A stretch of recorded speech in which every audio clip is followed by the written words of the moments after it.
to our St. Killing community.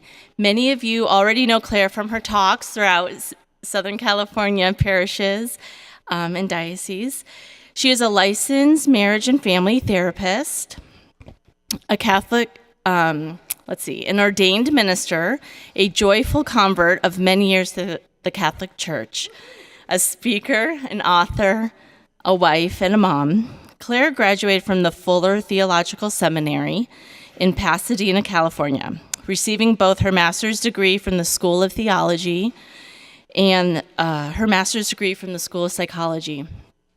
Claire and her husband, Dr. John Uzigari, are co-directors of their counseling practice in Irvine.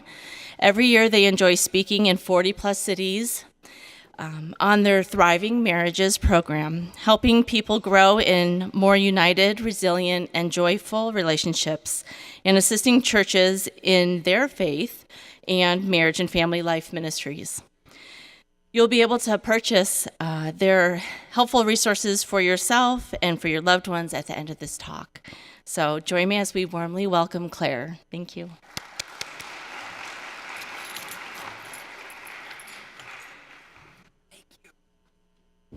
Thank you, Annalisa. How many of you know my husband, Dr. John Uzigari, or myself, Claire Fraser? It's so cool to see many of your faces as I was coming in early. John is at our resource table out in the little courtyard there. It was so cool to have several of you just kind of tug my arm and say, "Hi, Claire, remember me?" And I said, help me out here. And then they were able to say, "Oh, I heard you at this church. I heard you at that conference." So it's really cool to see you all again. How many of you have kids not only in the elementary grades, but also the junior high and the high school? Okay, we're going to be praying for you guys especially. When our son Paul was going through our youth program at my parish in Irvine, I said, "I'm going to be on the team because I want it to be good." And it was the best 4 or 5, maybe almost 6 years of our lives because it was so cool to be involved with all the kids and the parents, and we got so much more out of the program. So I encourage all of you, help Annalisa and Ezekiel, who I've dubbed Zeke or Z. Y'all know him, your wonderful youth minister. Just help out in any way that you can, certainly praying for the team, praying for your kids as we now help you. How many of you, parents, could use a little bit of help? In your marriages, in your families. And so when Annalisa invited me to come and talk about strengthening marriages, I jumped at it because my husband, Dr. John, and I, we've got a book, Thriving Marriages, that we've been teaching thousands of couples for, almost 30 years. We've been married almost 37 years, and we've been teaching couples almost that long. I can't believe it. How many of you have been married 10 years and younger? How many 11 years to 25 years? How many more than 25 years? Yay. Praise the Lord. Well, what I'm going to say in these 55 minutes that I've got you, I'm going to be giving you some special tips on how to boost the love in your relationship, not only in your marriage, but these are skills that you could be teaching your kids, your grandkids. These are life skills on how to live the gospel in our families. And this is like the perfect moment. We're kicking off the new year. How many of you had little epiphany celebrations at your home? We did at our home, and we had the Roscón de los Reyes, the special epiphany cake. How many of you have special foods that you like to eat? Yeah, I'm like, diets begin tomorrow.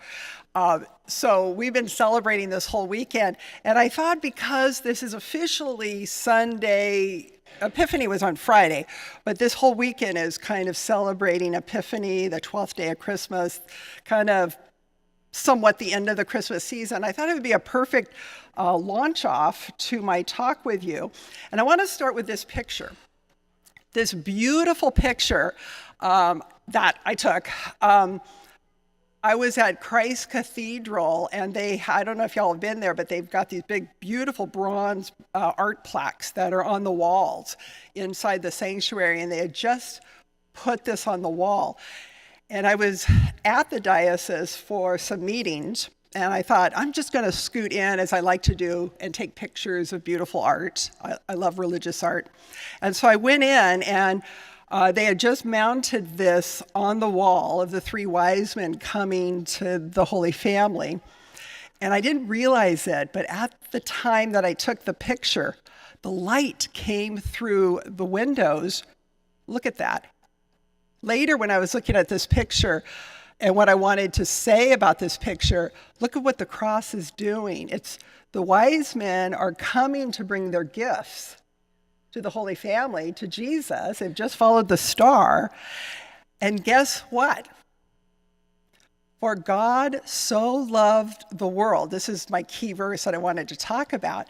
That what Christmas is all about is God loves us so much that he sends his son to be our gift, to save us. So here we've got the wise men coming with their gifts. And what were those gifts? Epiphany trivia question. Right, gold, frankincense, and myrrh. And they're coming to the Holy Family. Well, what do we have?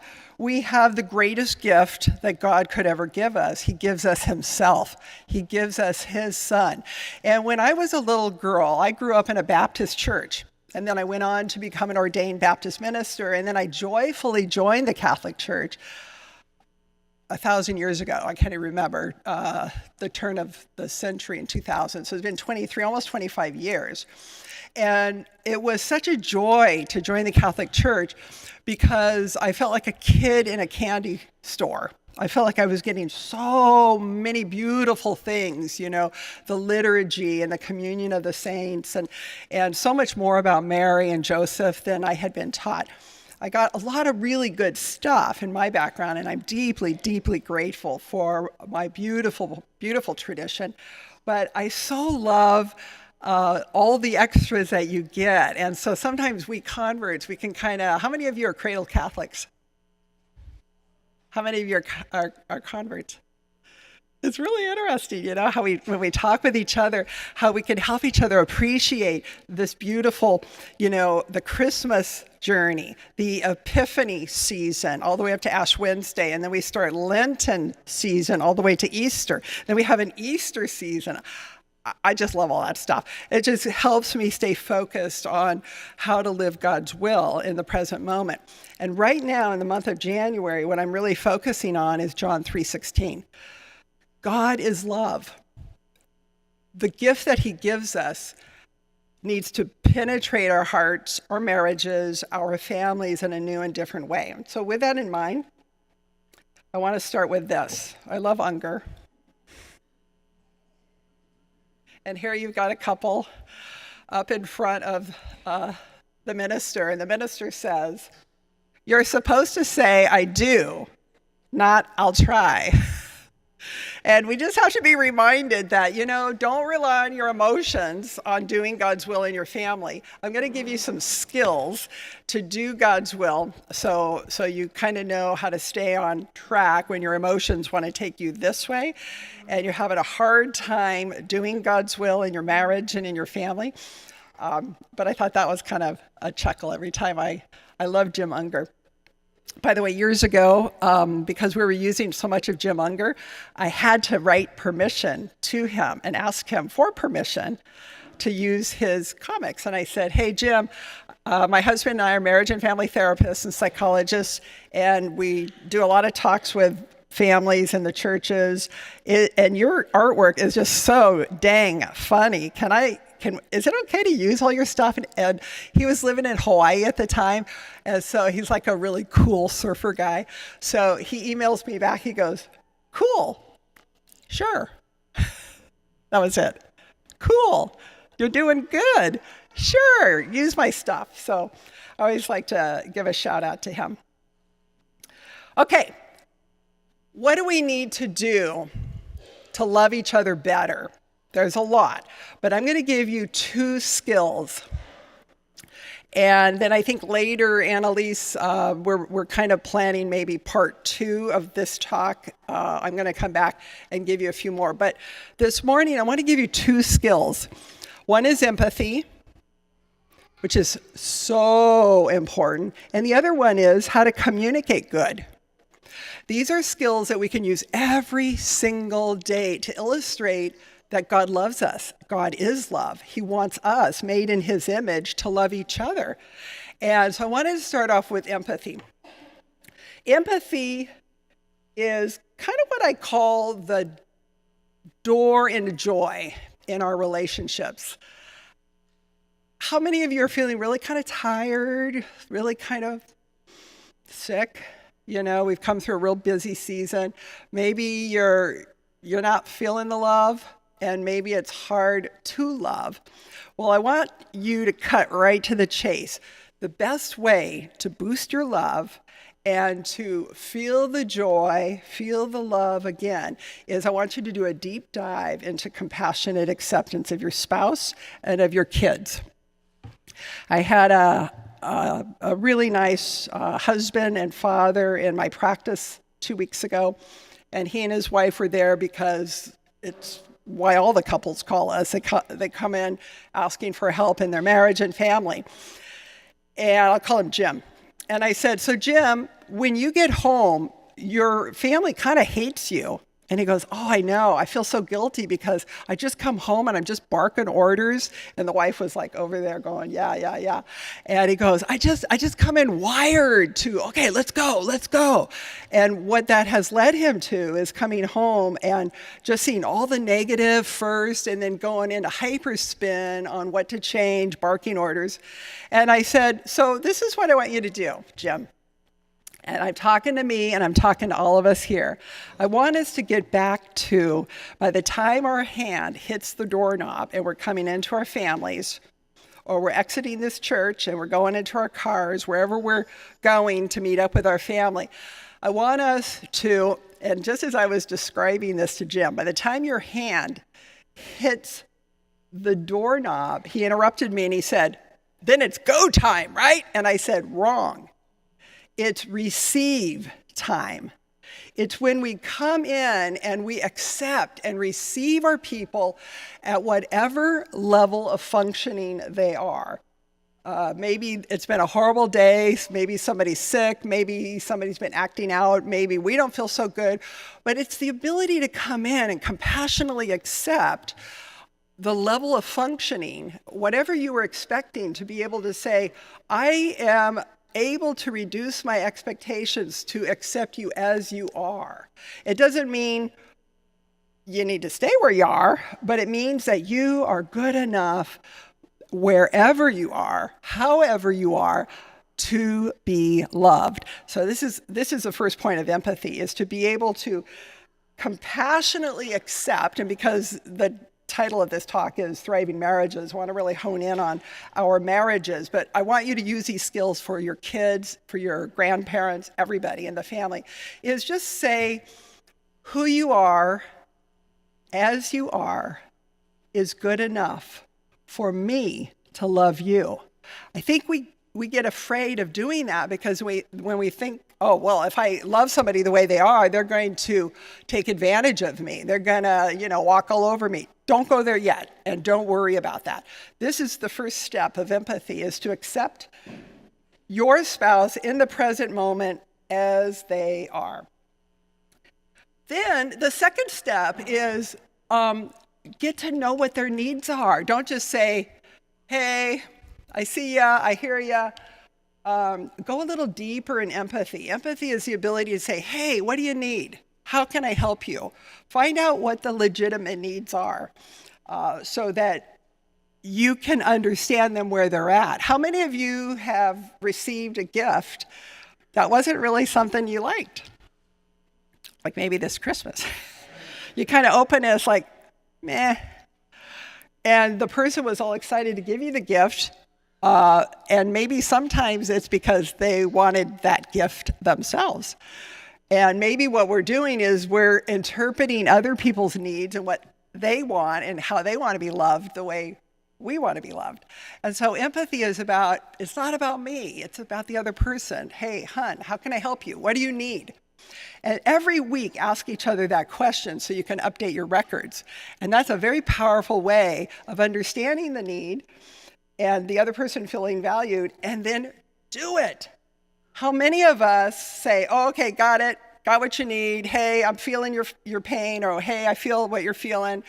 And you're accepting, you're valuing, but then you poop out and you don't do anything. You don't remember that that person wanted you to do this. So think about the 3 steps of empathy. It's about being curious about your mate and your kids. We're all different. And how can we personalize our love through empathy to relate to what they want, what they need, and how to love them the way they want to be loved? This is what I call becoming a joy expert. The moment you start doing that, the joy just starts to rise in our families because people feel like they're being seen. They feel like they're being heard. They feel like they're being loved the way they want to be loved. So become a joy expert. I think sometimes we think that happiness, we'll be happy if we just get rid of the negative, which is kind of an old-fashioned way of thinking about joy. You know, if I didn't have this problem, if I didn't have this difficult in-law, if I didn't have the lack of income that I want, if I didn't have, you can just go through the litany of woes that you feel is sabotaging your joy. But it's not true. Happiness isn't about removing the negative. It's about putting the positive in. Now think about this.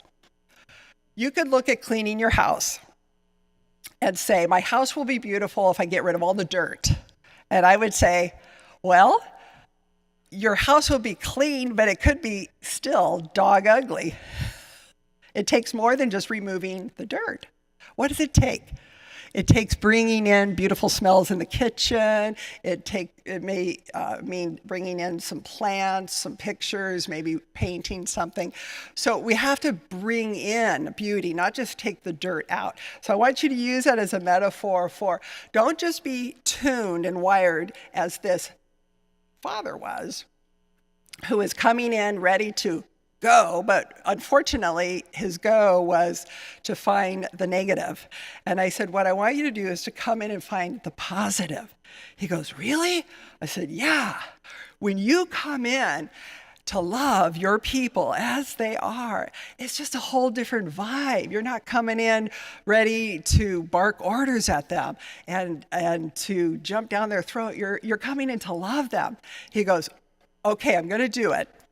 But I think what I need to do is I need to calm down on my ride home from work to home. And I said, yeah, well, what are you listening to on the radio? And he goes, well, I kind of like listening to talk radio. And I said, wrong. You're going to be frothing at the mouth. So amped. Is there something else you can listen to on the way home from work? And the wife piped up and said, hey, honey, remember when you were listening to that music channel, how you discovered you loved that kind of music? And he goes, yeah. And I looked at him and I said, that's your homework assignment. I want you to start listening to music that is soothing the savage beast, that is helping you get to a place where you can come home to receive your people. And so do some work on how can I not get kidnapped so much by the negative, but I want to be able to promote happiness by bringing in the positive. And then reinforce the positive. You know, say you want your spouse to be, like I had one couple and the wife was so ticked at her husband because he was always interrupting and she was getting more and more critical at him. And I said, how can you help? And I'm going to be segueing into communication pretty good. So this is kind of jumping the gun a little bit on boosting our communication, how to communicate what we want in the right way. And she said, well, I guess I need to stop being so critical and I need to just appreciate when he does listen to me. And I said, exactly. Keep coaching him. And he was humble and he agreed. He said, yeah, you're right. I just get so into my own way of thinking that I interrupt her all the time, but you know what? I'm going to practice listening. I said, excelente, do that. And I said to her, and whenever he does listen, I want you to reinforce the positive. Say, thank you, honey. I really appreciate that. Don't wait until he's perfect. We're not perfect. So reinforce the positive. If you see good, say good.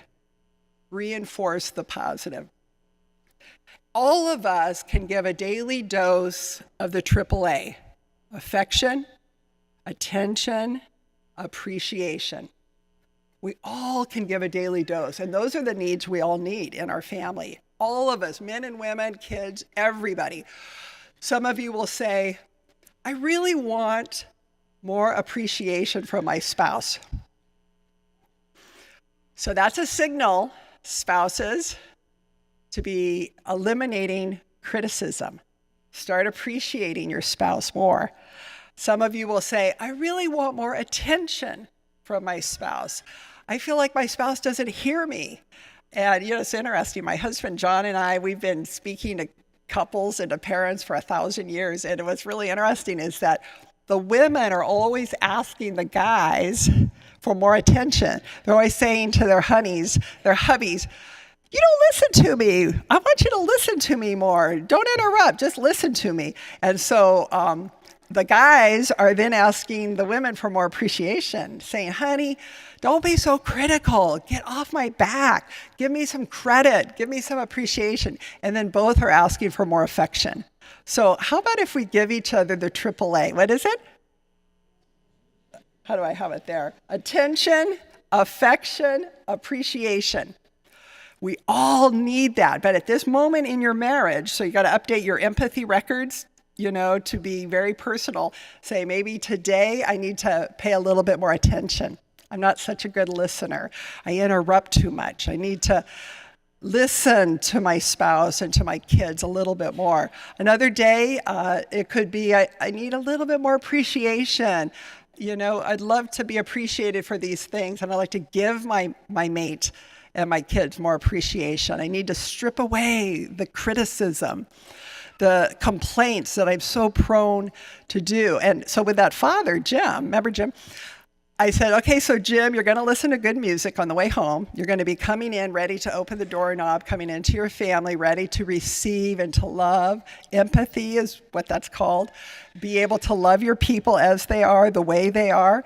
And I want you to give a good dose of affection, attention, appreciation to your people. And he goes, wow, that's going to be hard because I have 4 kids and 2 of them are driving me crazy. And I said, well, those are the 2 that are going to be your greatest teacher. But you got to take good care of yourself. Now, when I come back maybe for part 2, I'm going to talk a little bit more about self-care because a lot of us parents, we're running on empty. And so we do have to take better care of ourselves to be able to love intelligently each person, because each person in our family is going to require a slightly different skill set from us. But he was humble and he was interested and he did the work, and it's been wonderful to see them reaping the fruit. So here's an empathy exercise. Don't do it now, but I want you to take a few minutes every week, maybe a couple times a week. And I want you to just say to each other, empathy is a coin with 2 sides. One side has needs, the other side has wants. And to have good empathy, we need to be hooking into, hey, how can I help you this week? Now, if my husband asks me, hey, Claire, how can I help you this week? That's an empathy question he's asking me. He wants to help. I'll say something like, well, we're still putting Christmas away. In fact, that's what we're going to do this afternoon. We're going to put the lights away. I could really use your help in the garage. How about helping me out? Now, that's one side of empathy. So always be hooking into each other and asking each other, how can I help you with the needs that you have? The other side of empathy is a wish, a want. What can we do together that would bring more joy into our relationship? So if John asked me, hey, Claire, what would you like to do that together, this is not separate, but together, these rituals of intimacy that we need to have, whether it be a little cup of coffee, a walk on the beach, and those are usually 2 of my top rituals of intimacy that I'll say to him, say, you know what, let's go grab a cup of coffee and let's go walk on the beach. And he knows me very well. That's usually what I'll want to say. It's a different answer because it's a different question, right? So make sure that you're asking each other both of those questions. Some of you are very task-oriented, very helpful people, and you're all about, hey, what can I do? How can I help you? Beautiful. Keep that going, but I want you to add to the mix ask each other, honey, what can we do together? Now with Jim and his wife, since they had 4 kids, they're running crazy wild and they didn't have any time for each other. The marriage, it's like, who has time to be married? So what they had to rig up was a little ritual of intimacy that I helped them with. And that actually segues into communication. So hold that thought, I'll get right back to it. But I want to get to the spiritual part. What is the soul of empathy? What is going to motivate us to keep loving our mate and our kids the way they want to be loved? And this is where we have to get a little deeper in our faith, because we're not just dealing with our spouse, we're dealing also with who? There is another presence of Jesus, not just in Eucharist when we come to Mass, but there's another presence of Jesus in each and every one of us. And how do I know this? Because Jesus tells us. He says, hey, listen up. I'm telling you something really important here. Even as you have done unto the least of these, I consider it done unto me. Really? So I said to Jim, hey, Jimbo, if you really believed, he was a man of faith. And he said, are you saying that when I come into my family, that Jesus will consider it done unto him how I treat them? And I said, you got it. He goes, oh, that kind of changes things. I said, you think? In other words, we're not perfect, but it's going to slow us down on being critical with each other. We're going to be able to come into the kitchen, and whoever's in the kitchen to remember, Jesus says, however I treat the person in the kitchen is how I treat him. It means I'm going to come in and saying, hey, can I help you? Where do you need some help? It just changes us. This is why we got to bring our faith into the mix, folks. It's not just about psychological skill training. It's about integrating the skill with our faith to say, as he says, I tell you, as you treat others, I consider that's how you treat me because I am in each person. The dignity of each person is that we are made in the image of God. Now, this revolutionized my life. In the care of my parents when they were getting old and feeble. And you know how it is with parents. We all have our issues with our parents. And when it comes time to take care of them, sometimes we haven't been really resolving a lot of those issues. And all those issues are there. And I said to God, God, I know you're purifying my empathy, my love, to love these people. And my parents were pretty decent parents. You know, I had a beautiful upbringing, but you know how it is. We all have outstanding debts. When we pray the Our Father, and we get to that place where it says, forgive us our debts, say it with me, as we forgive our debtors. You know, the most important word in that sentence is as. Forgive us our debts as we forgive our debtors, people who owe us stuff. And so I took that to heart. I said, Jesus, purify my love so that I can really love you in my mom, in my dad, at this very difficult stage of their aging. And it was difficult. And we all have these stories where as we're caring for our people, it could be a kid, a spouse, a parent. It gets hard. And what will really help us, as one woman said, and just brought tears to my eyes, she said she had 4 children, and then the 5th kid came out with severe cerebral palsy. And she knew at that moment that her whole life was going to be about caring for this young boy. Well, by the time she landed in my office, and I was working with her on some issues, this young boy was now 38 years old, severe cerebral palsy. And she just said very, very casually, as I was asking her, well, how's it going with him in your journey and taking care of him? And she said, you know what I have found so helpful is that when I am bathing him, I just imagine that I'm bathing Jesus. That still chokes me up. And I said to her, I'll call her Ethel, I said, Ethel, what you just said right there is deep spirituality. It's what we believe as Christians, but we forget. We forget. And so that has been what has been a very foundational strength for her to keep remembering that as she does unto her 38 severely cerebral palsied son, what has helped her is to love Jesus in that moment.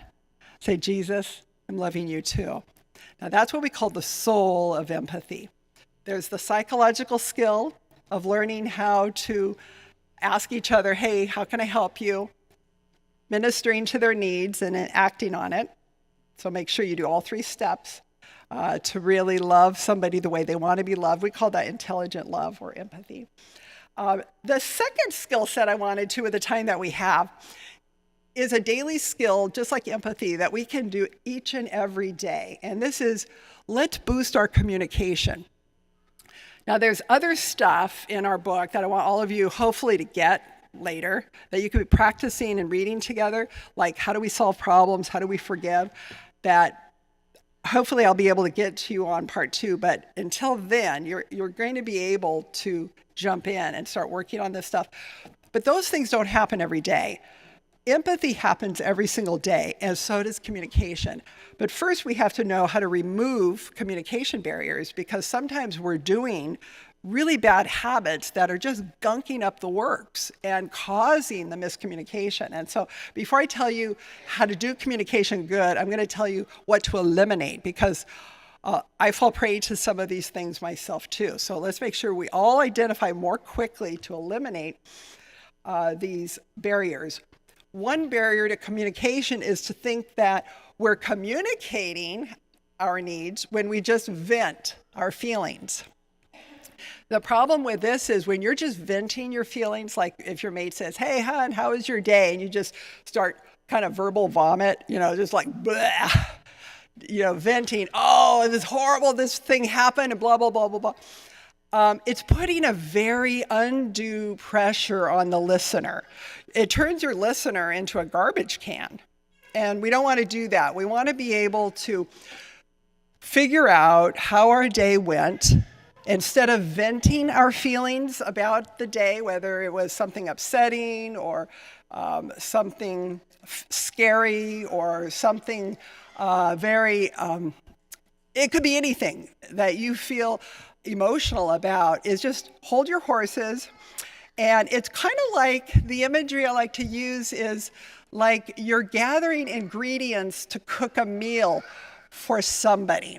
So for example, if you invited me over to your house, John and I over to your house for dinner, and I'd say, great, what are we having? And I get over to the house, your house, and I sit down, and I say, it smells good, what are we having? And you say, chicken. I say, great, I love chicken. And you serve me a plate of raw chicken. And I start cutting into it, and I say, oh, I thought you were going to cook it.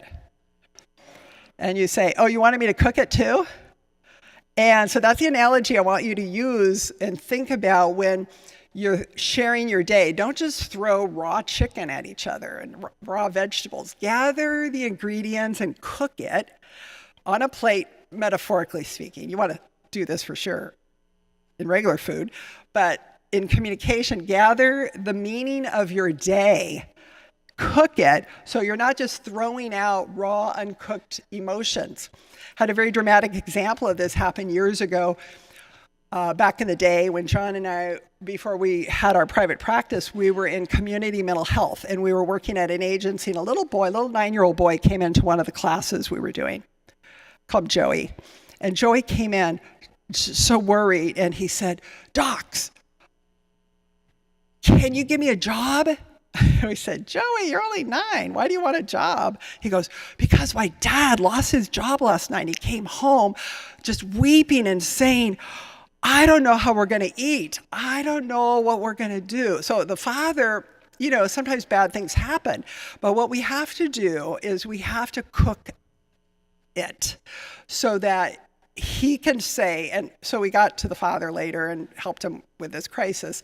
And we said to Joey, Joey, sometimes bad things happen, and sometimes we do lose our jobs, and that's part of life. But you know what? Your father is also going to be able to say to you, but don't worry, kids.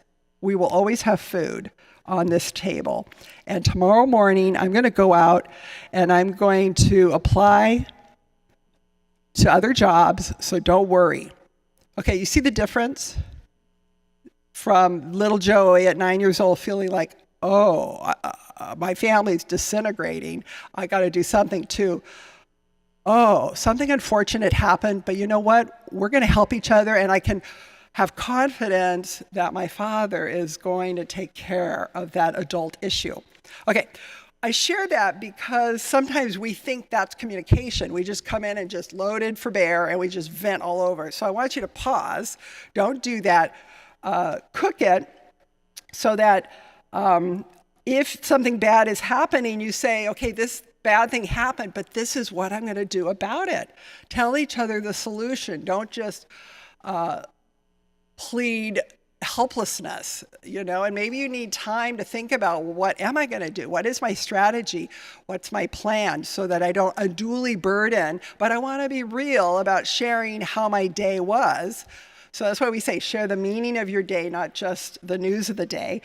Eliminate all venting. Get a plan.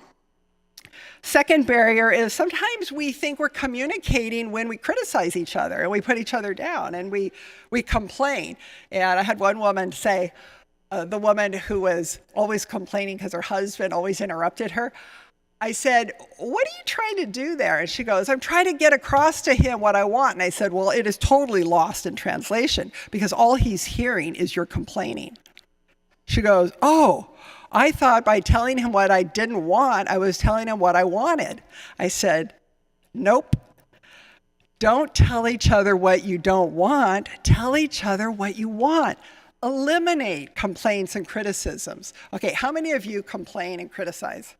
Fess up. How about if we all take the Boy Scout and Girl Scout oath, whatever that symbol is, and say, from this moment on, I will delete complaints and criticisms from my vocabulary. Are you guys ready to do that? Well, when I asked this lady that, she goes, well, then what do I say? I have nothing to say. And I said, silence is golden until you figure out what you want. She goes, well, I don't know what I want. I said, well, you know what you don't want, right? Yeah. Well, turn it around. Say it the right way. She goes, okay, now I know what I want. And it was so beautiful to see, it's so simple, where she was able to eliminate being critical, because she'd become very critical of her husband and calling him names, and you can imagine. And she said, honey, you know what I would really like? I would really like, and then she shared what she wanted. Now that's a new language. So I'll get to that in a little moment. But right here, I want you to catch yourself when you go into a complaining mode and a criticizing mode. Stop, delete, hit the delete button in your vocabulary and eliminate. Just think about that. From this moment on, we are never going to complain, bitch, moan, or gripe. Never again. I mean, just let that sink in. And some of you say, oh, that would be heaven on earth. I go, well, yeah, it would be a lot better than what is. Now, it doesn't mean we're perfect, but I want you to catch yourself when you start going into venting or criticizing or complaining. Are you willing to do this? Remove that barrier. And the third barrier is sometimes we just want to change the person. How many of you right now are trying to change the person you're sitting next to? Or somebody else in the family? How about if we just stopped trying to change somebody? Just stop. And you might say, yeah, but it's really good what I'm wanting to change them into. And I said, do you realize that not even God can change us unless we give him permission? You know that picture? It's one of my favorite pictures of Jesus in the garden, knocking on the door of our heart. It's a metaphor. Have you seen that picture of Jesus in the garden knocking on the door? Guess where the handle is? is on the other side. It's one of my favorite pictures of Jesus. He doesn't barge into our life. He doesn't say, you are going to do my will. He invites us. He says, follow me. Come and follow me. I invite you to follow me. I invite you to invite me into your life. He isn't a control freak. So how about if we just stop trying to control people? Because if God himself cannot change somebody, who do you think you are? We have to ask ourselves. So that's a third barrier to communication. And then another barrier is sometimes we think the only time that we need to talk is when we have a problem. And I always say communication should never be reduced to just solving problems. Life is more than problems. Problems we need to solve once a week. Trouble keeps, it's not going anywhere. But communication, we need to have good communication each and every day. So identify these 4 barriers when you start to go into that mode. You got them? No more venting, no more complaining, no more criticizing, no more trying to change the other person, no more talking to the person only when you want to fix a problem. Got it? Those are barriers. Now you say, okay, I'll really try hard to do that. So what is communication? How do we get to the art and the heart of communication? And this is it. Have some time on most days to share the meaning of your day. Not just the yada, yada, yada. It's not just the news. If John asks me, hey, Claire, what did you do today? I'll have a list. I'll say, well, I went here, I did this, I talked to these people. That's so boring. But if he says, how was your day? Okay, he's getting at the meaning. I'll say, let me think about it, and at dinner, let's talk about it.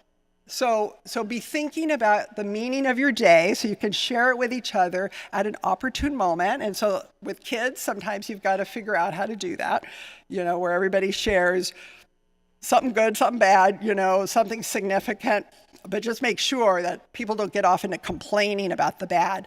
Say, think about a solution, and this is where you as parents are going to be helping your kids with greater empathy. Because a lot of the things that we're griping about, we can make a difference.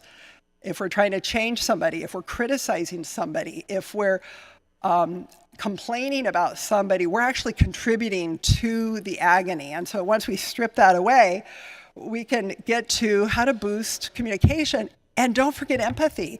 You can always ask each other, hey, my day was so-so. How was your day? And to really focus on listening. Now, this is one of my New Year's goals, and let's see if you join me on this. I'm not a very good listener. I'm better than most, but I have a ways to go. How about you? I really want to focus on better listening, because sometimes I'm so quick that I interrupt, and that's bad. What God wants us to do is to receive each other and to listen better, to receive each other without criticizing each other, without complaining, without judging, without trying to control or change, and instead accept each other, appreciate each other, be attentive to each other, be more affectionate with each other. How about if we all join in on saying, I need to listen better? How about if we do that? Join me in that. That's one of my New Year's goals. I have some other goals, but that's one of the ones to boost emotional and spiritual fitness. So there's 3 categories as we're thinking about New Year's goals. Think about physical fitness, and there's a lot to that. So y'all be about that. Sleeping more, eating better food. Recreation, eliminating junk. There's so many things to boost physical fitness. But today I'm talking more about emotional fitness and spiritual fitness. How can we boost our emotional fitness? Empathy, communication. Spiritual fitness is learning to love the other person the way they want to be loved and to love Jesus in our midst. Where 2 or more are gathered in my name, I will be there. So I want you to think about the road to sanctity is through growing our mutual love with each other. You on board? How many of you need to work on listening better? Amen. So when somebody is sharing their day. Listen to understand, not to give them advice. Nothing is more irritable than getting advice you never asked for, right? So don't give advice unless somebody asks you, hey, what would you do? Refrain from giving advice. Just listen. Listen to understand, not to argue, not to rebut, not to change them. And then give positive feedback. Don't just say after they've shared, look at your clock and say, okay, are you done? Is it my turn? Don't do that. Say, give a little bit of positive validation. Say, thank you for sharing that, because I wouldn't have understood how your day was unless you shared that. I have a different point of view on it, but it's not about me. It's about understanding you. Thank you for sharing how you handled that challenge. That's validation. That's positive feedback. And that's good when we do that to each other. And then switch. So both of you can share with each other. And then let me just kind of hone in on, there's one type of communication that we have to be very careful of, and that's when we are asking for what we need.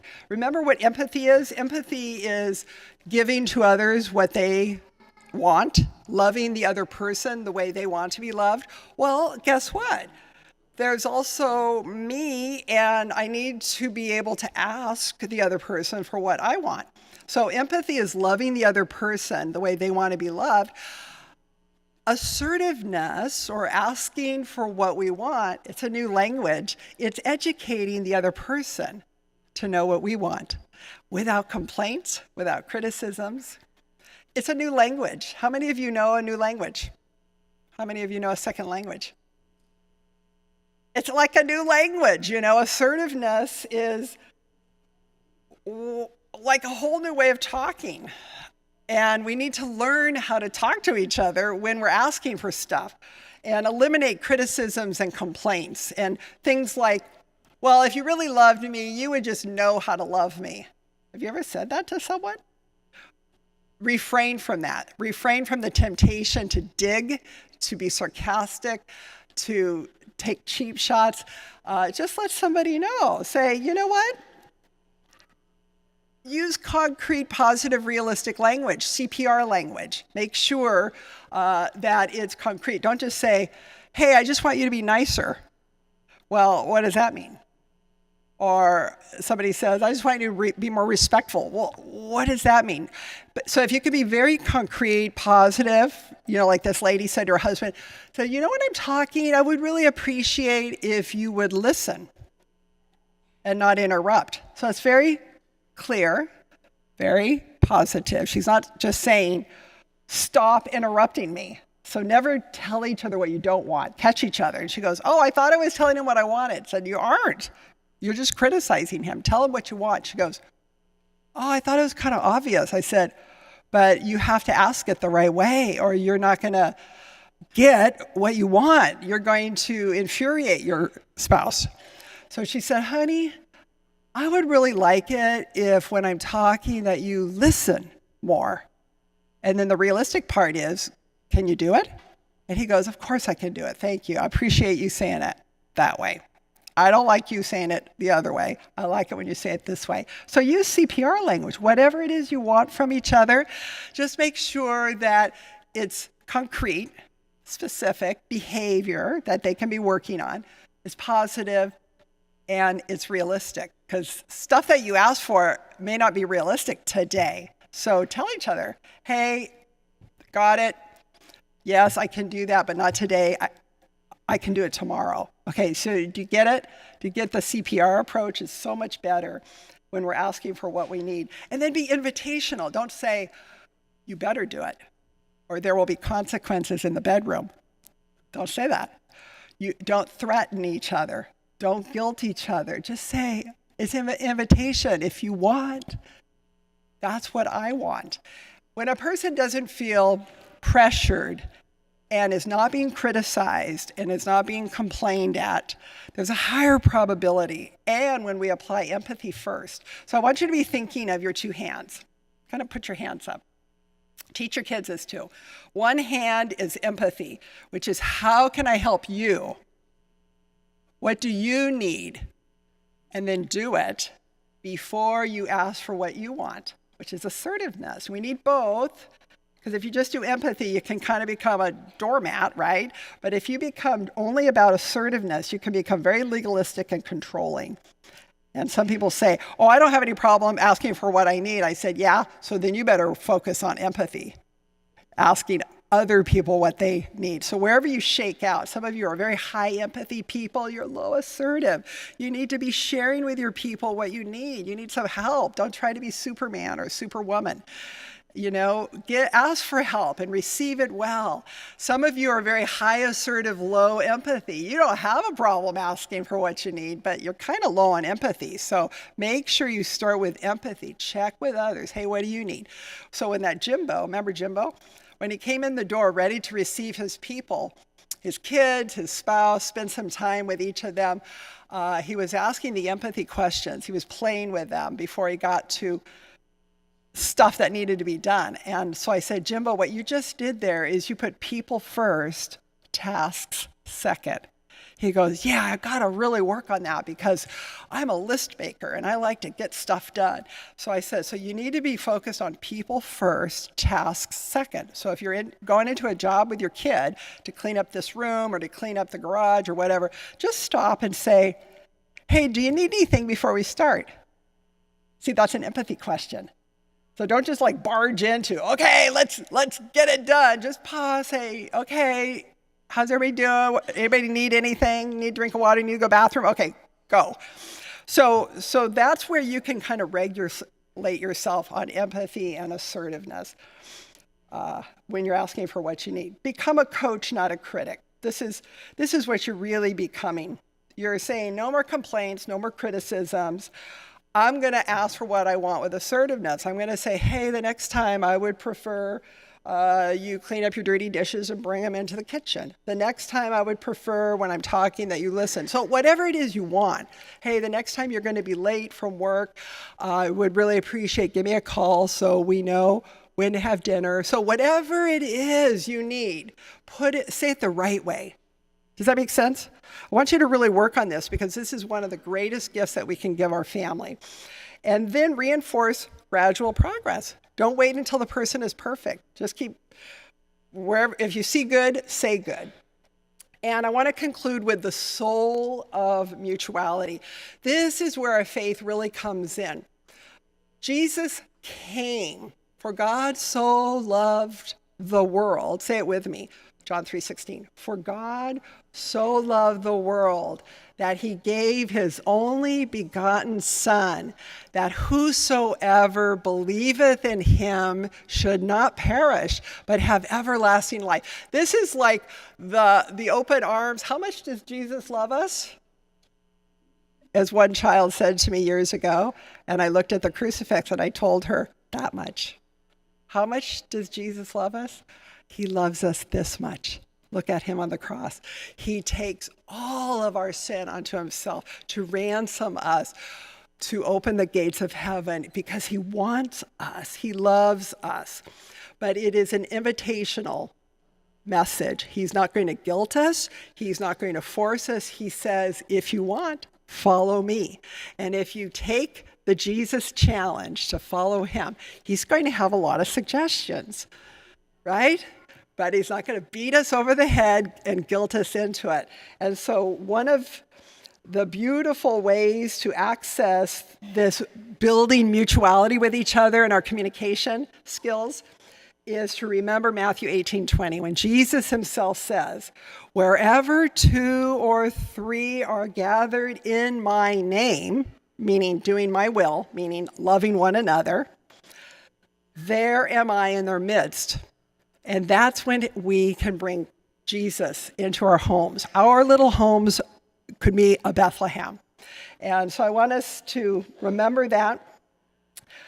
There's a lot of skills that we go into in our book. And so as you guys run out, please meet us at our resource table because I really would encourage you, get our book.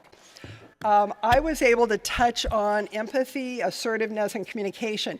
But the real meat gets into how do we solve our problems in conflict resolution and how do we forgive each other and start over. And so I want you guys to have access to that information. Also on our website, thrivingfamilies.com, download some 1-hour talks. We have some beautiful talks that are about an hour long through MP3. And then you can be listening to these little deep dives on everything I said today and more, how to solve problems, how to forgive, how to manage our stress, how to boost our empathy. So I want to just give you that point of reference. We'll see you at the resource table for that. Has this been helpful?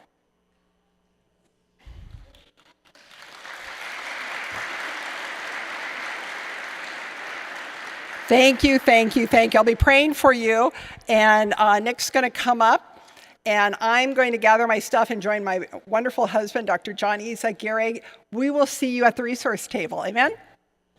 Amen.